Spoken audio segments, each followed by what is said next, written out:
everyone, and welcome to Geotab's Wildcard Wednesday. Thank you so much for joining us today. My name is Shay Green, and I'm a learning consultant here at Geotab.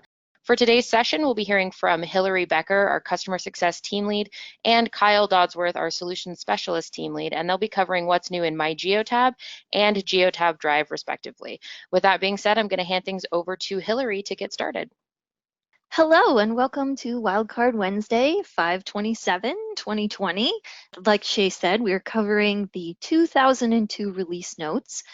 Typically in the past, you may have heard Kyle and I doing separate presentations, but we have combined into one. So I will begin with the MyGeotab updates, and then I'll hand it over to Kyle for Geotab Drive, which may include some things in the database, some things in the application, but he'll handle those. So let's get started. What's new in MyGeotab? So as always, to check your current version, go to the Administrator section of your database, then About, and your release number will be listed. And that's how you can check and see what release number you're on at the moment. End of life notice. Please take note that starting with version 2003, so you currently have 2001, we are giving the release notes for 2002, which will be starting to be rolled out shortly. So in 2003, we will no longer support Internet Explorer 10. And that's just due to Microsoft's announcement that they will no longer be creating security patches for this version, so we will no longer be supporting it. Just an FYI.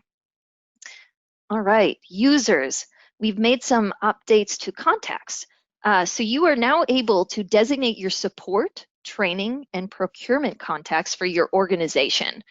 You're going to actually set it. On the left-hand image, you can see where you would actually set up a user to be one of these types of contacts.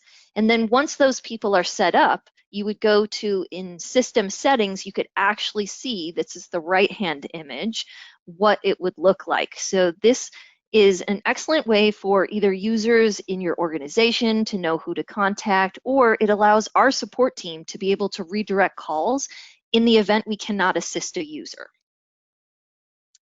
In order to be able to support this functionality, we've added a phone number field to the users page. Please note that for users that are designated for one of those support contacts that we just mentioned, a phone number is required to be saved on their user page. Continuing on with user updates, the Systems Communications tab is now available on here. So we've added a new System Communication tab. This combines emailed reports, in-app notifications, and service updates into one convenient view. Both of the first two options existed in other locations, but we've centralized this all into one spot for ease of use.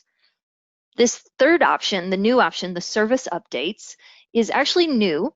It doesn't work just yet, but the idea is to designate certain users to receive key service notifications, such as your server will be upgraded this weekend, or if there might be any on-call issues that might arise, like an emergency patch. So for now, this is going to be an opt-in for future functionality, so you can receive those updates. Authentication types. So we currently have 3 authentication types that we support. So basic, which is going to be the HTTP-based authentication, SAML, which is the single sign-on, or SSO, and then MyAdmin, which uses your MyAdmin credentials for MyGeotab access. Currently, you're not able to swap between the authentication types once a user is created, but we are adding that. So the only thing you won't be able to swap between is from basic to MyAdmin.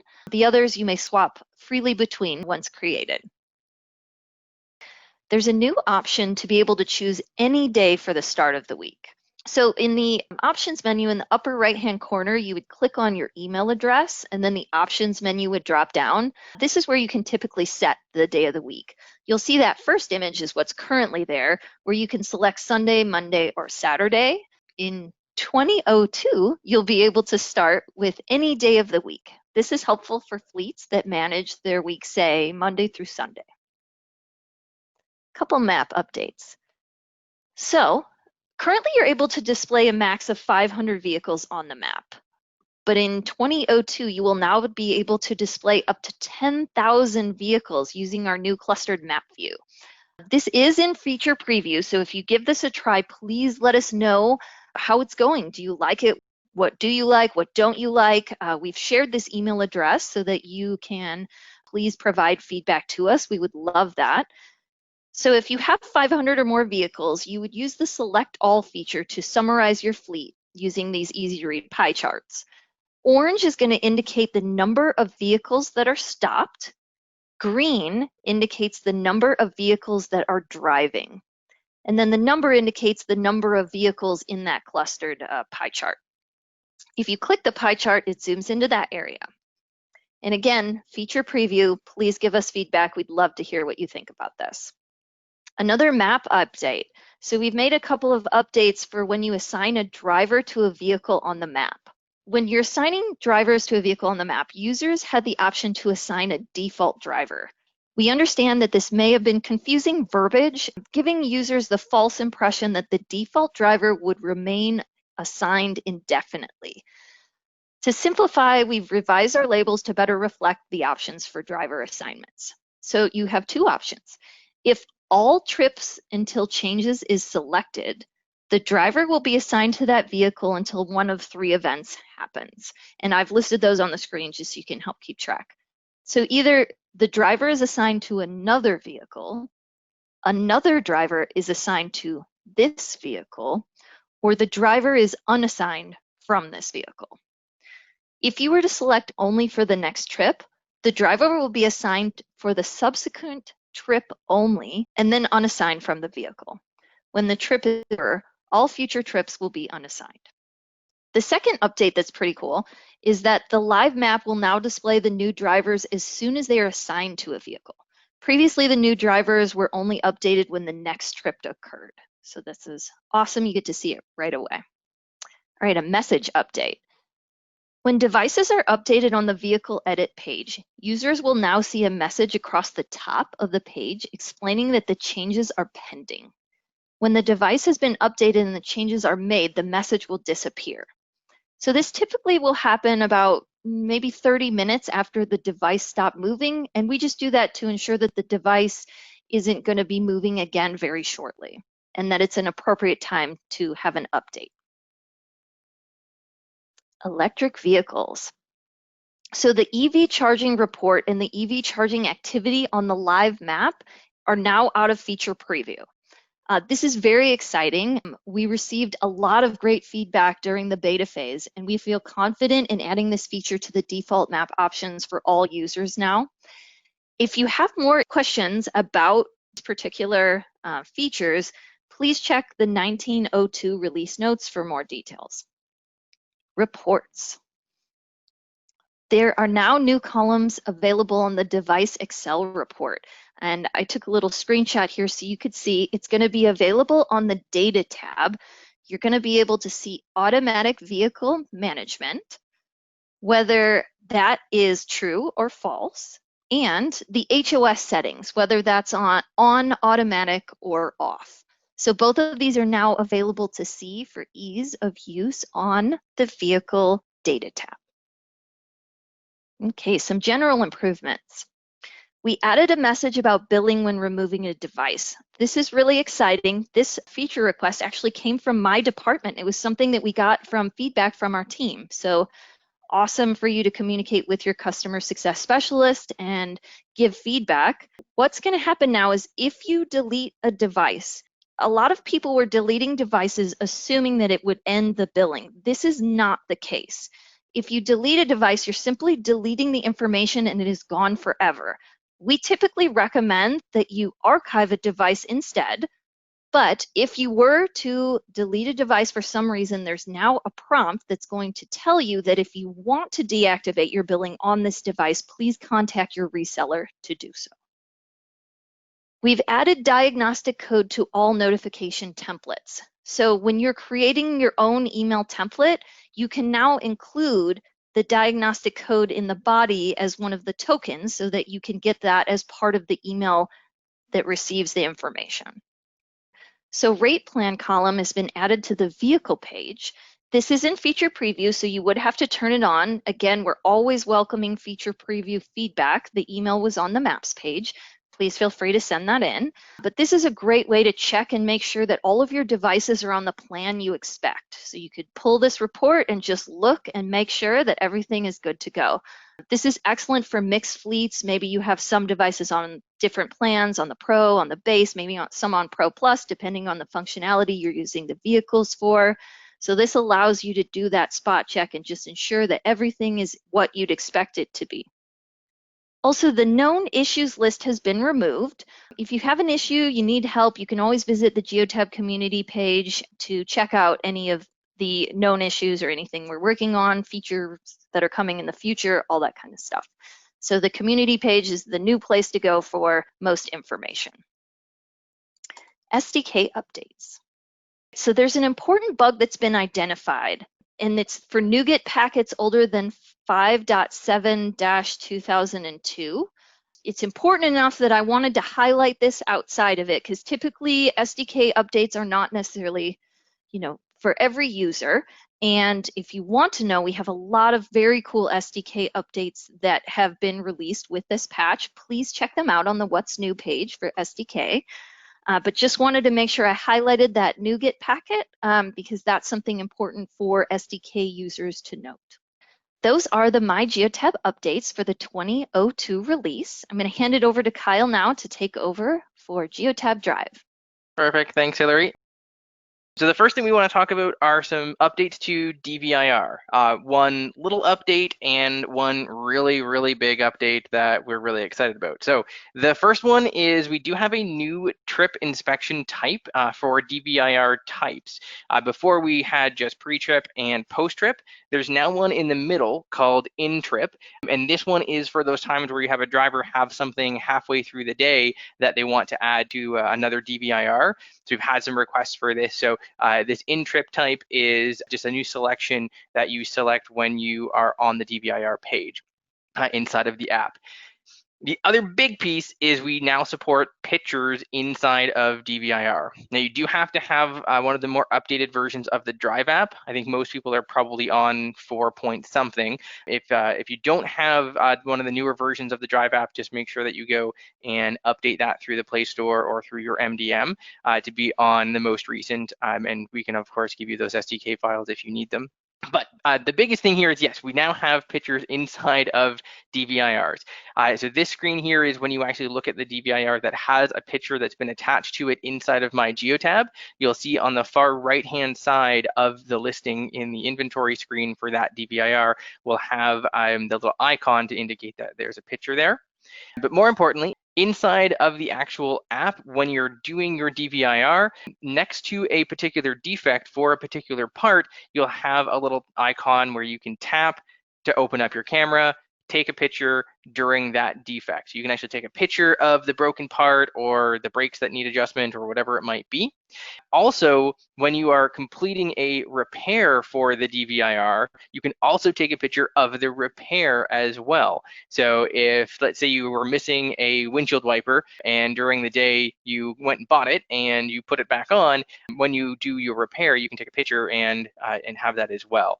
So these are the first two things that we've added in terms of picture type of features. We are going to continue down the road of adding pictures in other areas of the system as well. This is just the first foray. We do have some caveats. Make sure that your pictures aren't enormous. So if you do use like an HDR picture, we do have to scale it down in order to upload it. It will still be fine. It just might not look as good as your HDR picture. So it might be a good idea to crank down the resolution on the pictures in the camera apps for your drivers. But there is a little bit of scaling just to make sure that we can make sure to upload it. And other than that, just try to use it a little bit and give us some feedback. It's something, as I said, we've been asked for quite a bit, so we are very excited to release that in the 2002 release. On to some just general improvement. First, talking about shipments. So the shipments, we've now capped at 25 individual shipments that you can add on the shipments page. This should be fairly a high number for most companies, but we do know that there are some companies who do have a lot of shipments attached onto each one of their trailers. So we have it at 25 right now. If there are issues with that particular number, make sure to put some feedback in the app and we can look at changing the number, but we think 25 should be quite high enough for everyone. On the topic of numbers, we've also changed the number of trailer attachments. It used to be 3, it is now 7. So the reason it's at 7 is because it's hopefully going to be able to capture as many things you could possibly attach onto a tractor for anyone in the States, and even if we go into Australia or overseas. The most common number that we were being asked for was actually 5, so we decided to go 7 to give us a little more wiggle room, and that 5 would represent normally 3 trailers and 2 converter dollies. We've had that request come up a little bit over the last couple of months because the increase of doubles and triples kind of happened with the increase of trucks and transportation on the roads because of the COVID waivers and the emergency. So that's something that we've added. And as a note as well, we've actually pushed that particular update into the 2001 release as well. So even though it is a 2002 announcement we're making, we made sure to push that one back into previous releases as well, so you can take advantage of that right now. Another little piece inside of MyGeotab is you can now, when you look up the HOS logs for a driver, you can include system logs and you can toggle intermediate logs separately. So before, system logs included intermediate logs as well. So now you can kind of take a better look at exactly what you might want to see. If you don't want to see any of those system logs like ignitions and logins, you can toggle those off independently. Another improvement is to do with unassigned logs. So now moving unassigned logs to a driver. So as you go through your day or your week and you realize that a driver forgot to log in and you want to move unassigned driving from the unassigned driving pile over into a specific driver, you will have to use the main screen and the bulk edit form. The reason is because we've now stopped the ability to move only a drive log. It makes the system very confused if you were to put just a drive log to a driver, and that's simply because the on duty, that automatic on duty that gets created when the vehicle stopped, that acts as the end of the drive. So if you do just put a drive log over onto a driver, they may have a massive drive log that's sitting there that's way too long because the on duty didn't come with it. This change means that they'll always be paired together using that bulk edit form, and you'll never have a problem with the system not being as accurate as it should be. Also, inside of the ignore logs feature, which has been used a little bit more prevalently since the 2001 release, you can now use the bulk ignore feature. So if you go into a bunch of different logs using the bulk edit tool, at the very bottom of that screen where you're toggling, the ignore toggle will now allow you to bulk ignore, and before it was not working correctly. It now looks the same both inside of the Drive app and MyGeotab in terms of the look of those logs. And as well, you can report on this now. There's a new column inside of the HOS report, so the HOS log report called duty status ignored log. It's a true false column, and you can now have that on your report. So if you want to get a list of all of the logs that you have ignored, or if you want to get a breakdown of how many ignored logs per driver you have, that type of thing. So it's much easier to now get a better handle on how much you're using this ignore feature because it's now inside of that report.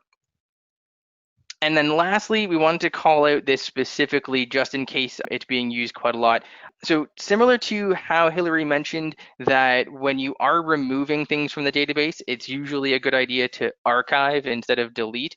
If you were going to try to delete a user or a vehicle that has regulatory data attached to it, so hours of service logs or DVIR logs, the system will not let you remove that particular asset or user until that regulatory data is also removed as well. So if you do try to delete a user with the data, it'll actually show you this error. It'll try to remove it, and then when it realizes that there's an HOS log still there, you'll get this message saying that the user has not been removed. If you do need to remove that user from the views, the best option is to archive it instead, which is why the archive button is sort of the prompt on this. It'll get rid of that user from all of the drop downs and from all of the normal views, but the data will still be intact behind the scenes. Once it's purged out, if you're using the purge schedule, then you can come back in and go into your archived list and delete those drivers, and then it will work. And that's just to make sure that no data gets accidentally lost.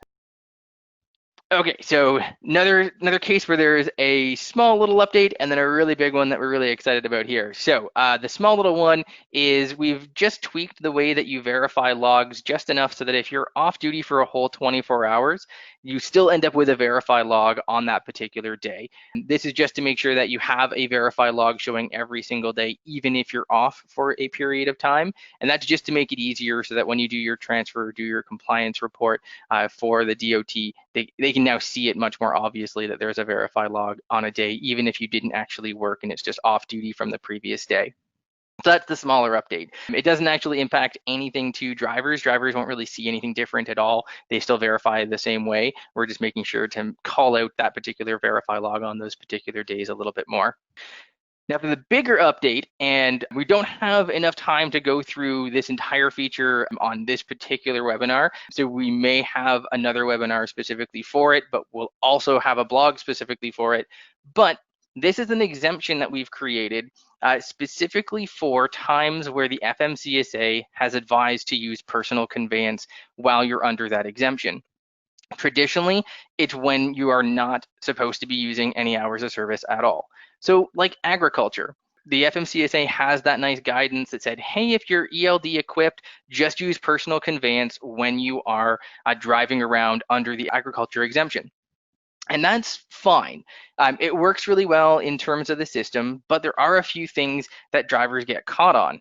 If they turn the vehicle off, well, the PC turns off unless they remember to tell the system to keep going with PC, because that's the PC part of the law. That's something that the ELD has to do. And also, if they are starting their day, they can't actually start their day in PC because they can't choose PC until they get all the way into the main part of the system. So to combat that particular scenario, the first thing we did was ask the FMCSA, hey, if they're under this PC exemption, do we have to actually follow all of the rules of PC? Because if they're exempt from hours of service and they don't really need to use the ELD, why are we still using all of the standard PC parts of the law? And they agreed. They said, hey, that's actually a good point. Yeah, you don't actually have to worry about all those PC laws. Just make sure they're still in the PC line. Okay, great. So this exemption does exactly that. When you turn on this exempt hours of service exemption, it puts the driver on the personal conveyance line. So it's the off-duty line, it's hashed just like PC normally looks, with a couple big caveats. One is that this exemption will never turn off on its own. So it doesn't worry about ignition. It also doesn't worry about any PC limits that you've put in on the user or the driver, because again, this is an exemption where they're not really supposed to be going out of it until they actually have to turn it off. And as well, if you do a DVIR while you're in this exemption, it doesn't put you on duty either, because when you're under these exemptions and you do your DVIR, those can still be considered off duty as well. So it's like PC, but it ignores a lot of those rules because you're not actually using the ELD rule anymore. So that's the functional part of it, and there's more information that's going to come out in our blog, so make sure you subscribe to find out more information there. The other really neat part about this exemption is because we know of at least two reasons why you might use this exemption right now, one being agriculture, or two being the emergency waiver, because the FMCSA said just use PC when you're using this emergency waiver. Well, we decided instead of giving it just one name, we wanted to let the carrier actually name this to an exemption that they want to call it. So inside of the system settings, you'll actually see this little section for HOS exempt, and you can put in your own name for it. So if you want to call it the agriculture exemption, just type it out, agriculture exemption, in the custom exemption name. And then underneath that, there's even a place where you can put your own custom 1 to 4 letter code, which is what it's going to show up in the little button icon inside of the log when you're using this exemption. So you can call it the agriculture exemption, and the abbreviation could be AG. It could be emergency exemption, and maybe your exemption abbreviation is COVID or something like that. it's something that we're playing around with. We want to make sure that you had the ability to use this in multiple ways. A couple of questions that you might think, right now you can only name it once for the whole entire system. We don't think you'll have a lot of cases where you'll need to have more than one name of these. If you do have the case where you've got agriculture company who's also using the emergency waiver at the same time, you'll have to get a little creative with the exemption name. But once you then enable it, just like any other exemption under a user profile, so you'll see yard move, PC, and now this exempt HOS, and the drivers use it exactly the same as they were before. You just go into the exemption section and start it. The only thing the drivers have to do is put an annotation in, so tell the system why they're using it, so they're hauling cows or they're hauling paper products for an emergency, that type of thing, and then just turn it off when they need to turn it actually off. They don't have to worry about turning it on every time they turn on the vehicle. It's a lot easier for them because the drivers aren't going to have PC just turn off in the middle of their emergency waiver driving because they stop to get fuel or food or something like that. So more information will be coming in the blog shortly, but that's the gist of how that particular exemption works. And I'm going to come back to that in 1 minute as well. I want to talk about this update before we get to it. We've also changed the workflow a little bit when you log in. Before, when you picked your vehicle, you then had a few screens that you had to go through until you got to your DVIR section. And then there were a few screens of DVIR depending on how many assets you had attached. Now we've reduced the number of pages for both of those sections. So after you choose a vehicle, the next screen is going to be able to be showing you trailers and shipments at the same time. So you can then add all your trailers and add all your shipments on that same page and then go next. And then on that next part, you're going to have all of your DVIRs on one page as well. So your vehicle DVIR at the top, and then if you've got a trailer or two attached, they'll appear below.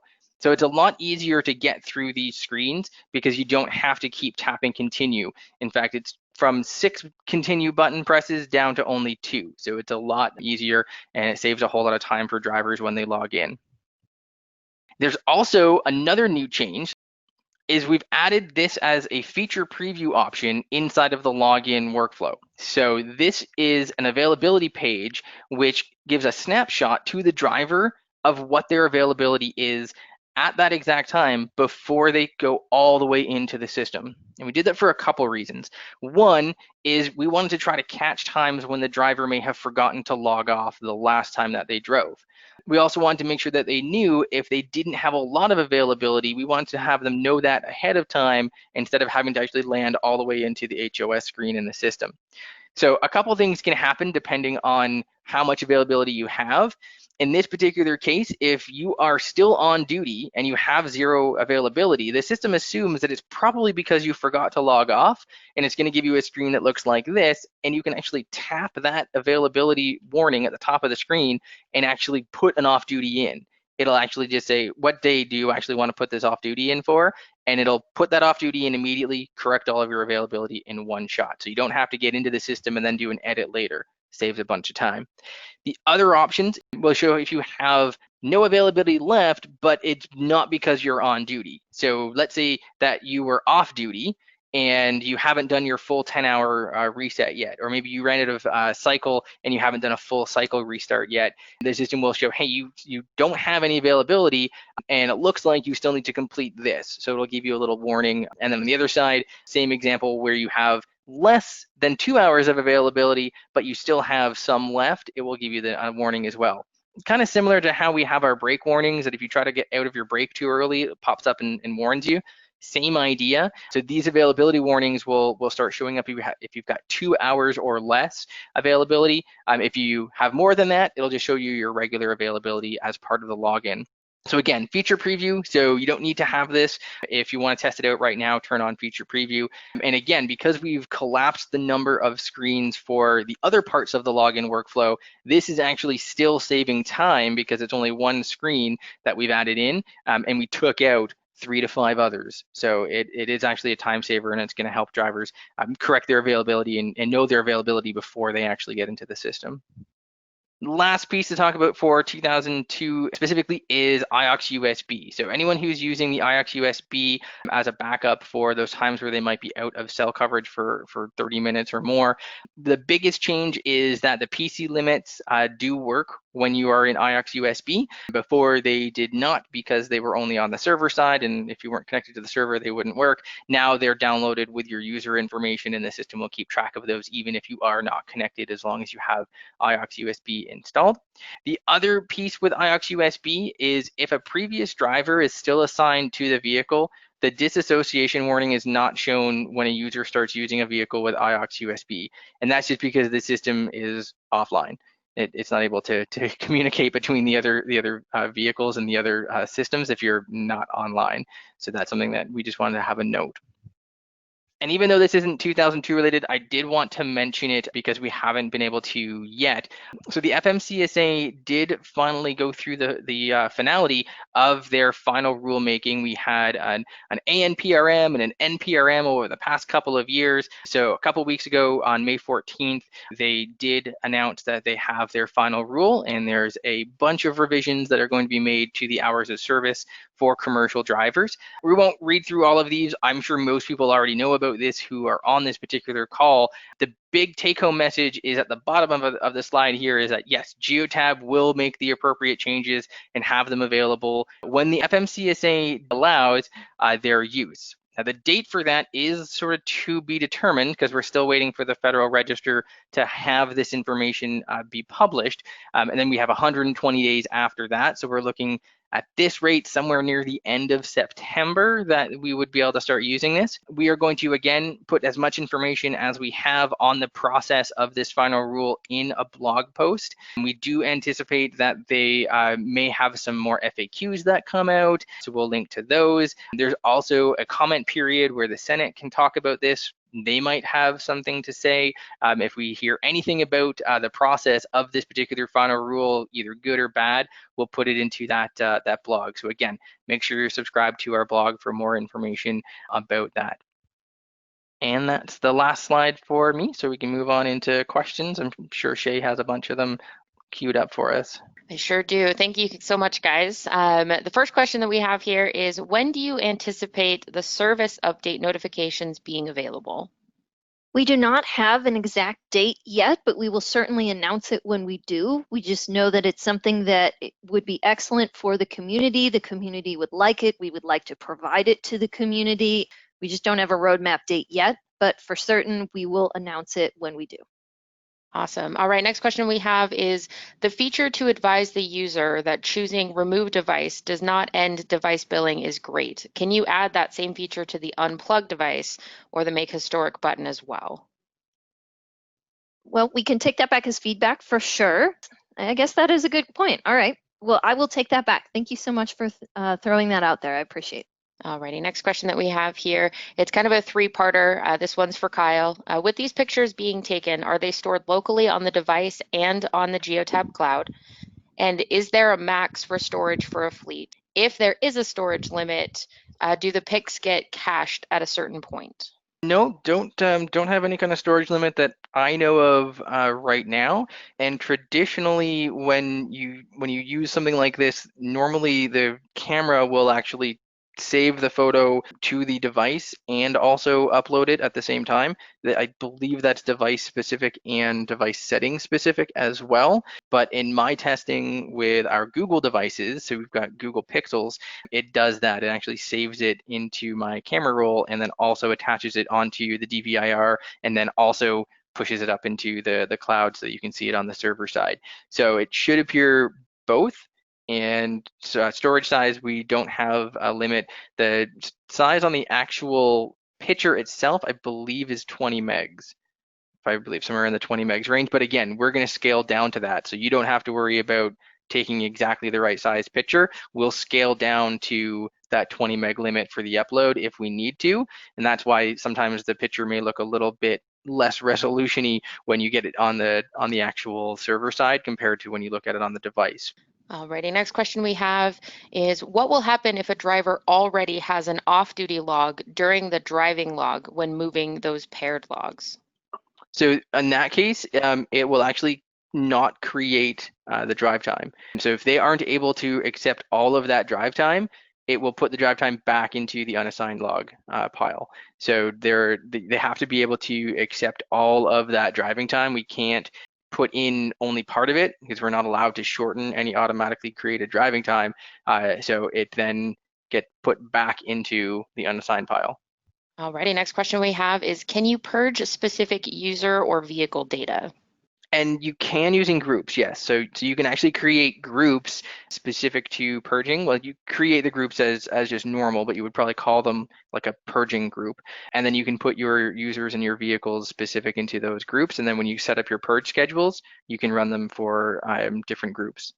Alrighty, next question that we have is, can you use the personal conveyance for light duty vehicles that we want to do vehicle inspections but are not subject to commercial regulations? You don't actually need to have access to hours of service to do DVIRs. So you actually don't need to worry about the duty status part at all. You can remove that part from the security clearance for those types of users, and they can just do DVIRs. Obviously won't put them on duty or anything like that if they don't have hours of service. It just all they're doing is creating the DVIRs. Perfect. Alrighty, next question we have is, with regards to the exempt hours of service, if you are in Canada and go into the US and then can use the AG exempt, does this take you off duty? It acts as PC exempt, no logs recorded. But when you come back to Canada, how does it treat the on-duty required and HOS logs required for the Canadian rule set? That's a good question, and that is something that it leads to a bigger question about how to handle just PC in general, because this is just going to be on the off-duty line and coded as PC. And the reason it's coded as PC for the back end is so that when you do a transfer, it stays on the right line, and it's calculated as close as it can for the EROD system. We actually don't know what Canada is going to want to expect here, because traditionally what a lot of Canadian officers will do when they see personal use done in the US is they actually just treat it as driving time because the rules are so different between Canada and the US. So the larger answer here is that we don't actually know what the expectation is for Canadian ELD as to what we're supposed to count that PC time as in general. It's an outstanding question we have at the moment, and it's a bit of an important one because per the Canadian regulations, the system is supposed to do all of the calculations for rule sets automatically. It's an outstanding question we have currently with the team in Transport Canada. So I met with them just before a lot of the lockdowns happened, and it was our team plus a lot of other ELD vendors saying the same things. And that was one of the big questions: is how can we do this in the way that Transport Canada wants if we don't have a specific rule? So unfortunately, don't have an answer for that right now, and we'll have to wait to get more clarity from Transport Canada. Alrighty, next question that we have here is regarding DVIR. Customers often ask why they are required to certify the previous inspection. Is this a legal requirement or just a workflow process in the app? It's actually both. So you do have to certify DVIRs that had defects on them. That's part of the actual law. But to make it easier on the workflow, we just have the certify pop up every time, regardless of whether there was a defect or not. Simply, it's just one less thing that the system has to worry about. So it's actually both. All right, next question. When will we be able to show camera data on the map for marketplace solutions outside of my preview? And we may not have a date on the roadmap for that yet, but I'll let you guys speak to that if you are able to. I don't have any information on that myself.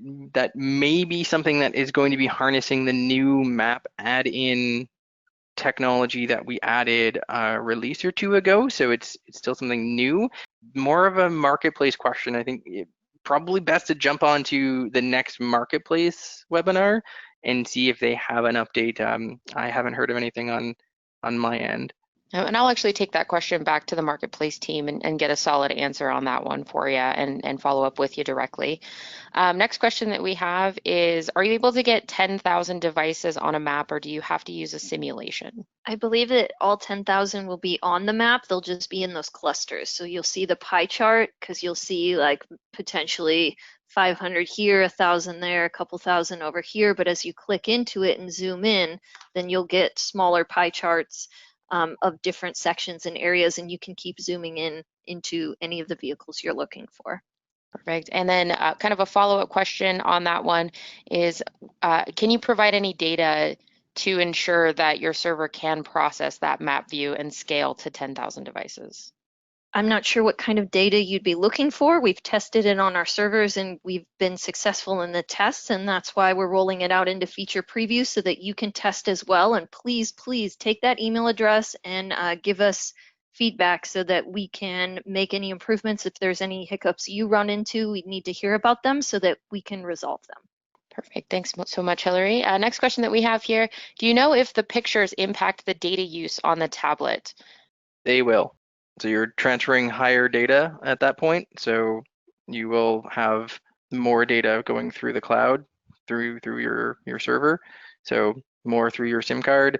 So yes. So if you're going to be encouraging the use of this with drivers, you'll have to plan accordingly with your data plans as well. Alrighty, next question. Is the camera feature available for use by other custom Geotab drive add-ins in the SDK? Not yet. Alrighty, next question that we've got here. Is there something planned for the rules? Right now with rules, we cannot exclude a device without creating groups. To the best of my knowledge, that is the functionality at current that you are using the most up to date. Unless, I don't know, Kyle, do you have any other ideas? No, that's how you would do it currently. I think that would probably be something that needs a feature request where you could put a new condition in to the rule. So instead of the current condition editor lets you specify a device, if you're looking for the opposite of that, where you could say, you know, everything except this device or except these devices, it would probably be a good idea for a feature request. Yeah, and feel free to reach out to your customer success specialist or your reseller to discuss putting in a feature request. They can help you kind of put that together and get it submitted for you. Awesome. Thanks so much, guys. Next question that we have here. Where can I see how long a DVIR took to perform? I believe we're actually looking at adding a specific property to DVIRs so that they have a duration. Right now, you're basically having to look at the matching on-duty log.